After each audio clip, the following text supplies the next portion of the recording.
Quando a gente fala de mudanças climáticas, acho que acaba falando sempre em aquecimento global. Por que falar em mudança climática e não só em aquecimento global? O aquecimento global ele é um parâmetro importante e é fundamental. Acho que não dá para jogar a água com a criança, né? Dentro do berço, né? O aquecimento global ele é um elemento importante. O aumento das temperaturas globais, né? Que caracteriza isso que a gente chama de aquecimento. É um parâmetro, talvez o parâmetro mais assertivo que a gente tenha para identificar as mudanças climáticas, ou seja, né, dentro das mudanças que a gente tem em relação à umidade, quer dizer, precipitação de várias formas, umidade do ar, dentro de outros parâmetros que a gente tem de mudança de pressão atmosférica, dentro dos parâmetros que a gente tem de composição química desse ar, né, as temperaturas, tanto a máxima, a média, a mínima, mas as temperaturas globais são aquelas que a gente tem talvez mais assertividade na hora de identificar que elas estão aumentando, né? Tanto que eu conto a todo mundo que ainda não fez isso, por favor, faça. A gente acabou de ser lançado, né? Acabou não, né? Tem algum tempo, já foi lançado o último relatório do IPCC, primeiras bases,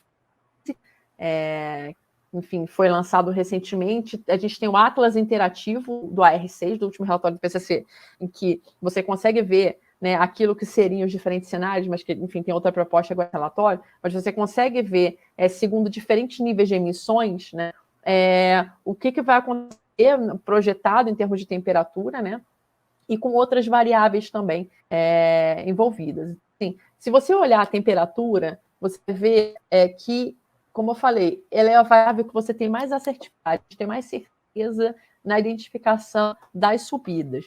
Isso acontece no mundo inteiro, isso também acontece para a América do Sul, isso acontece para o Brasil, quer dizer, se você pegar dados observados, dados de estações meteorológicas oficiais, dados de modelos de alta resolução, você vai ver as temperaturas subindo.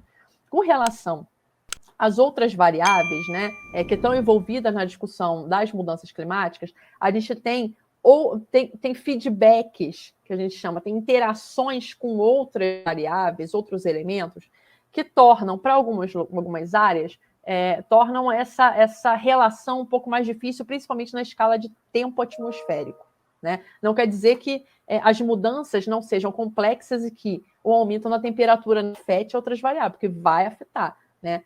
Se você tem aumento na temperatura, você tem uma outra relação com água, com o ciclo hidrológico, né? Você tem uma outra relação com as componentes químicas, você tem uma outra relação com a produção, com a ação de nebulosidade. Então, é tudo um sistema, né? Só que talvez o aquecimento global tenha ficado mais, né, a tom mais evidente, porque é a variável que a gente tem mais atividade.